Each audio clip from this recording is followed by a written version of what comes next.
Marathon training doesn't just start when you hit that magical 16-week mark. It can start well before that. But it doesn't mean you need to start slogging out those longer miles or marathon tempos. It just means you can start putting some elements in place to get you as best prepared for your next marathon training block so that you can get yourself to that start line in as best shape possible. Now, I'm a huge advocate of switching up distances. If you are a spring and an autumn marathon runner, that summertime and that winter time is a great time to experiment with different distances. It also allows you to switch up your training style and potentially get a little bit more preparation in place ready for that next marathon block. And believe it or not, for those of you who might have just hopped off the back of a spring marathon and have got another one booked in October, you are probably less than 18 weeks away from your goal race. So today I wanted to dive in and share 8 things that I think are really going to help you guys get better prepared for when that 16, 14, 12 week mark comes around, when you flick that switch and get into marathon training mode. Once I've shared those 8 things, I'd love to hear from you more experienced marathon runners down in the comments below. Share what your best preparation has been in the past to get you ready for your next marathon training block. Please do drop a comment below and let's get into the list. So the first thing I want to share is train to train. It's a great saying, it's a great expression, and effectively what it means is prepare your body for what's to come. So what a lot of people can do during a marathon training block is obviously go into a good rigid routine, get themselves into a good shape, race the marathon, have a great time or not, depending on how your race goes, and maybe fall out of the routine that you created. Now, I'm a huge advocate of downtime. In fact, I force myself to have downtime after big races, so it is really important to take time off from the sport. It's exactly what I do. I then gently build back into it, but then what I'll aim to do is get back into my normal routine of days running, so I know what I'm going to be doing in my upcoming marathon training block or 5k training block or whatever training block I've got coming up. I'll get myself into that routine of those days so that my body is prepared. Shifting from 3 days of running, let's say, up to 5 days of running, or 2 to 4, or maybe even just 1 to 3 is a huge jump. Get yourself prepared beforehand. Get yourself set up so that you are training the same amount of days. The volume does not have to be the same. The intensity does not have to be the same. Just get your body prepared and ready so that when you do lock into that marathon specific mode, it's not a huge shock to the body. Number 2, do try and include some kind of weekly long run. Now again, this will depend on what you are doing in between that training block. As I've said, if you're training for a different distance or if you have stepped down into that base phase mode, either way, there are still ways to incorporate a long run into your weekly training. In fact, I did a video on it recently, only a couple of videos ago, so I'm not going to go into too much detail now.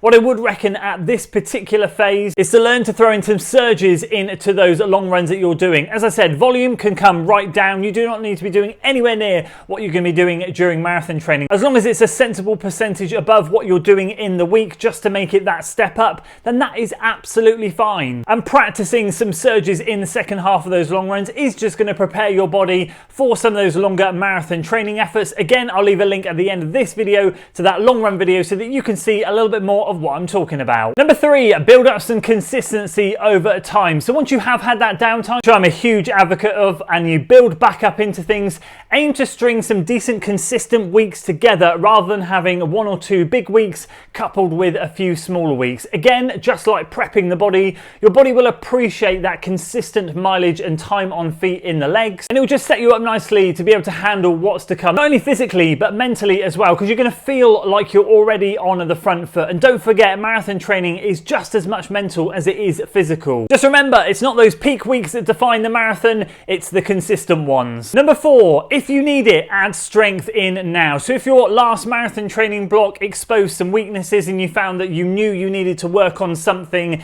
leading up to your next marathon, now is the time to start. So if you imagine you're about 12 weeks out from your marathon, you go, right, I'm going to lock into marathon training mode. Mileage increase, we're going to get those marathon specific workouts in, we're going to get an extra workout in a week as we really start to lock in.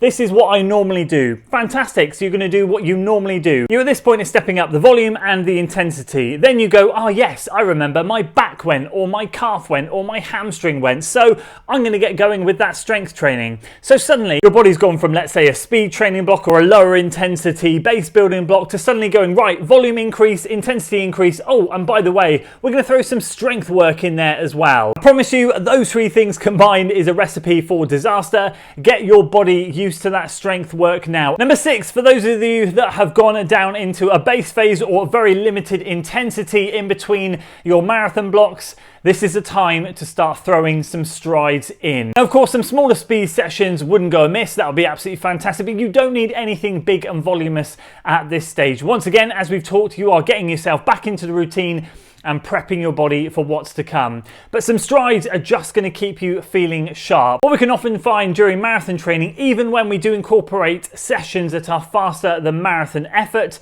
is that we can feel a little bit sluggish, and our turnover sometimes can feel a bit laboured because we are doing some of those longer, slower miles. And of course, marathon effort certainly doesn't get the legs turning over like 5k effort does. So throwing those top end strides in is really going to help keep that turnover up, keep you feeling fresh and sharp, keep those muscles firing nicely. And once again, when you kickstart marathon training, it's going to make everything feel a little bit easier. Number 6, if you really struggled with your fueling and hydrating in your last marathon training block, now is the time to start. I'm going to let you in onto a little secret. Since I finished my 5k block back at the end of May, I've probably spent already nearly £200 after purchasing gels and drink mixes so that I can just get practicing now. It is my Achilles heel, and I also know it takes a lot of practice for a lot of you guys out there too. Some of you take to it like a duck to water, and that is absolutely fantastic, but I know a lot of people drop off at the end of a marathon because of poor fueling. And I'm not afraid to say that it's poor fueling because it happens to me as well, which is why I'm doubling down on that effort right now. If you're in any way, shape or form hesitant about the fueling that you used in your last marathon, or you feel like you didn't fuel enough,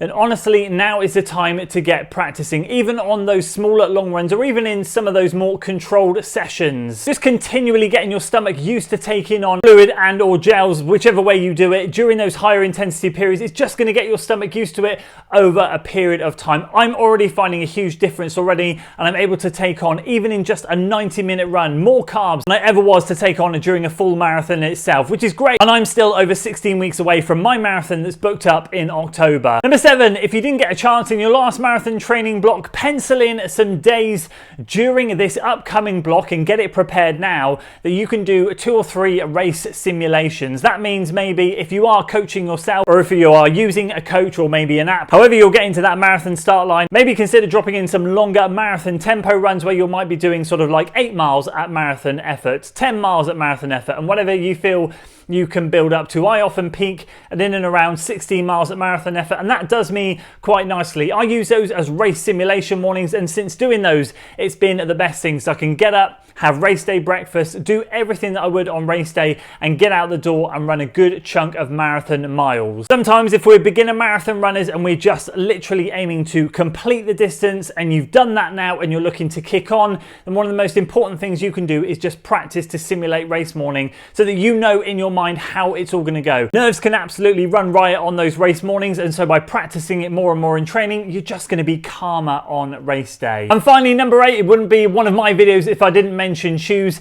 Get prepared with your marathon shoes of choice now. So yes, I know shoes come out later in the year, and of course I'm sure there will be some exciting marathon shoes coming up. However, if you had success in your last marathon with a good pair of shoes, then potentially consider grabbing another pair for your upcoming marathon now. I for one am a huge fan of testing shoes, as you guys know, but I am very regimented when it comes to what I'm going to use in a marathon, and I'll be preparing and planning that very early out from race day. And I've already got 2 or 3 shoes in mind for what I want to use for my October race, therefore I will be practicing and preparing with those in the early days of the training block so that I can then double down and maybe purchase a brand new pair or lock into testing a couple of pairs over those first early weeks. Once again, I highly recommend that for you. I am an advocate of not using carbon plates in training. I do like to save that magic for race day, but in a marathon training block, I do see a high value in practicing some of those longer marathon efforts in your race day shoes. I really do think it can get you well prepared, and therefore that's why it's really important right now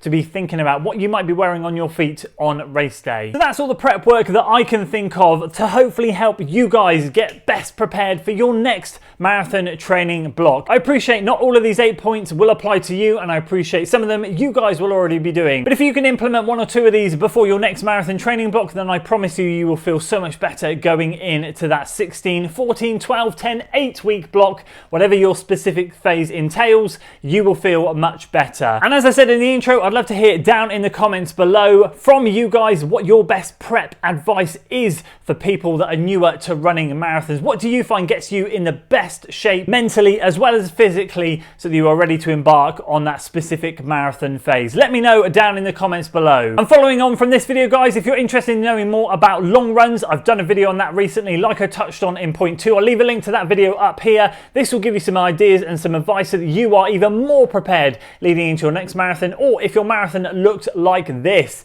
If that marathon graph really tailed off, then check out this video. These are some of the reasons that might have happened, and hopefully that will help you guys too.